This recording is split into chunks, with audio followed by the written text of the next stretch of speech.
So today, this is a little bit, the PowerPoint is not really long. It's just a little bit of, it's kind of complex in the information and stuff. But the Industrial Revolution is huge.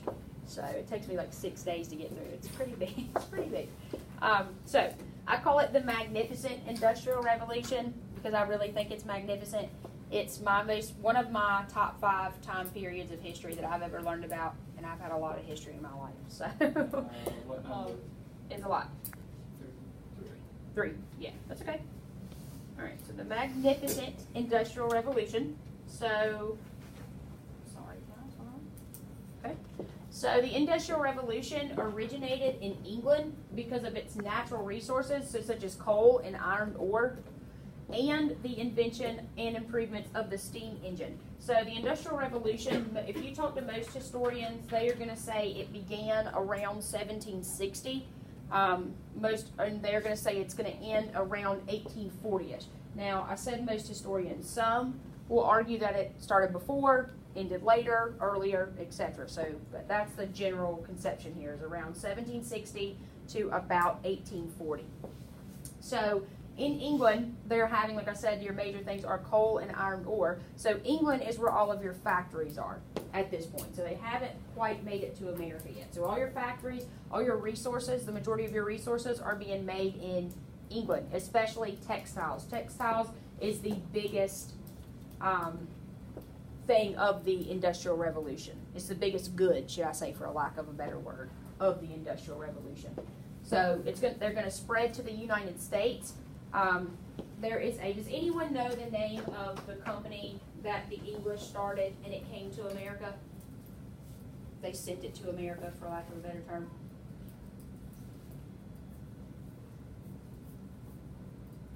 Its initials are EIC.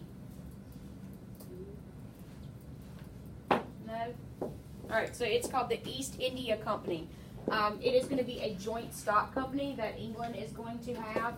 And, sorry, they are going to take resources. So you guys remember when he talked about mercantilism? You remember that?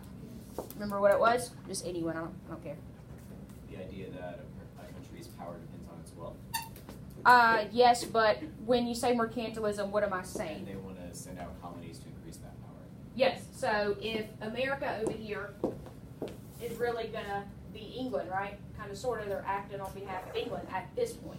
So that's what it is. But yeah, you're right. Is that other countries or territories are acting on behalf of that other country. So this is for with trade. They're taking all their resources, all their profits, and sending it back to England. So they're trying to make England or whichever country richer. That's what mercantilism is. But yes, you're right. So that's what the East India Company was. You're also going to have a British enclosure movement. It's where the government is going to take public lands and they're going to sell them to private owners. This is to make their country richer. So they're going to literally take your land and sell it. Them people back then would do anything to get some money. All right. Okay, so the Industrial Revolution continued. So you're going to see the dramatic rise of factory systems and the demise of cottage industries. Does anyone know what a cottage industry is? Textiles. Okay. It's where a business Kind of, is sort of. running your house. Yes, that's what I'm looking for. So, yeah, so say that I was a heel maker, right? Because I love heels. That's what I wear all the time. So I'm making all these boots and all these shoes, all these heels in my home. Well, during the Industrial Revolution, I'm going to say, okay, I can do this in a factory. And I can mass produce, so I can produce 15 times the amount of heels that I'm producing in my home and make more money. So that's what's happening between the factories and the cottage system industries. So the cottage system industries are no longer existent. You are going to have the introduction of interchangeable parts. So basically one part is going to sub for another or can perform the same function as another part. Hence interchangeable. So that's going to be extremely important. Especially when you start building cars and you start getting into technology like that.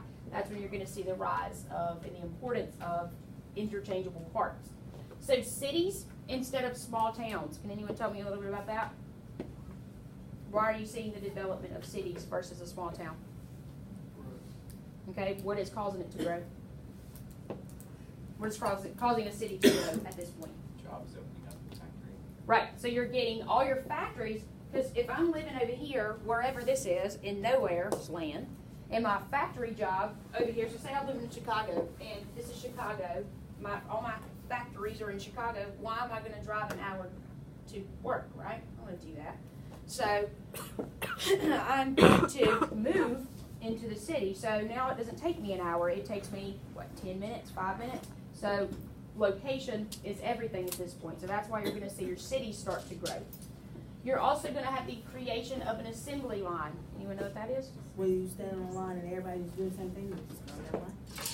Yes, yep, that's what it is. So basically, say we're all a group, all of us four are on an assembly line here for Henry Ford, and you're in charge of the motors, you'll do the brakes, you'll do the, headlights, and I'll do the axles. I don't know anything about cars, just making it up. So we all have a part that we're gonna do, which is going to increase production here. So you're gonna see you're gonna see goods being produced more efficiently and effectively. So it's going to really make the owner a lot of more money. Not make you that much, but we'll get to that later. So owner's gonna make a lot of money, and you're gonna see more goods being produced. So rising economic powers that wanted to control raw materials and markets throughout the U.S., throughout the world, so the United States and Germany. Belgium is also going to be important here because Belgium is going to be where all your iron ore is. So the impacts of the Industrial Revolution. So your population is going to increase. We already talked about this, where you're having more jobs, people are going to have more kids, everything's going to be better, right? Not for everyone. Which leads me to my next point. So increased standards of living for many, but not all. So if you look down at the bottom, you'll see the growth of the middle class. That is who your standards of living is going to improve for. It's going to be the middle class and the rich people. The poor people, it's not going to improve that well. I was telling person second block, I took a class at Virginia Tech. Actually, I've taken a lot of history classes. It was one of my most favorite history classes I've ever taken there, especially. And we talked about how the Industrial Revolution moved in like 4 movements. I can't remember all those movements. It's been a while. But that was really interesting. Is what we talked about is how standards of living are going to improve for the rich and the middle class, but for the poor, they're not going to improve that much because they're the ones that's working in the factories in the unsanitary conditions. They're the ones that are drinking unclean water and basically have to use the bathroom in the streets versus having indoor plumbing. So it's not going to improve for everyone. Urbanization, improved transportation. So if I'm still living out here in nowhere's land, but I need to get over to Chicago to go to work, what am I going to need? A car. A car. What else am I going to need? A bus, train, or something. I'm going to need something to get over there, but what else am I going to need? Gas. I'm going to need some gas. What I have to drive? I can't just drive on. What am I going to? Can't You drive need a on road. I need a road. Right. So I'm going to need a road. So during this time, you are seeing roads being built. So you guys know when you go to a really big city. You guys ever been to a really big city? Yeah, I've been to New York. New York. Okay. Awesome example. Rachel, you have to. New York, Houston, LA, any big city like that. If you get an aerial view of the city, you'll see these clovers. You know, it'll be like 4 little, like the clovers, the little turnaround things. Those are called clovers. Because if you cluster 4 of them together, it looks like a 4-leaf clover. That's where that comes from. So you're seeing those be built, and you're also seeing pavement. You're seeing the implementation of pavement as opposed to harsh dirt roads, which cause a lot of accidents at this time. So you're seeing pavement. And this is taking it a little global here. France actually has the best roads in the world right now. So just a heads up on that. France is doing really well in the roads department. So an increase in education. So you're seeing education increase because more people are being able to afford education based on the amount of jobs that are being provided. People are also needing education about the jobs that they're working in. So that's where you're going to see your education come in and rise. Okay, and then this is our last slide. So Industrial Revolution connection to the future. So this is a little confusing the way it was worded, but the production per person in the wealthiest economy, the United States is roughly 15 times more productive per person in the poorest economies of Africa and South Asia. So the United States is doing extremely well. I don't remember the year of that statistic. I want to say it was around 2015, I think. The second thing, so labor unions are the highest in Hawaii, New York, and Washington.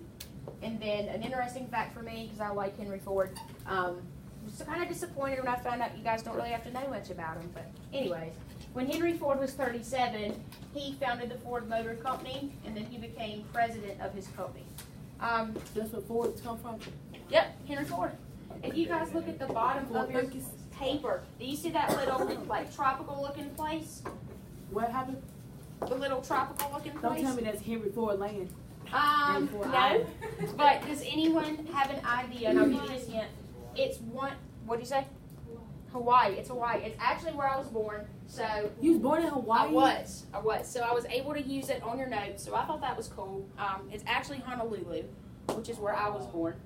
You was born in Honolulu. Honolulu's the was. biggest Your one. parents lived there or something? My dad was in the Army, and my dad retired from the Army actually. So in the infancy stages of him being there, they lived there.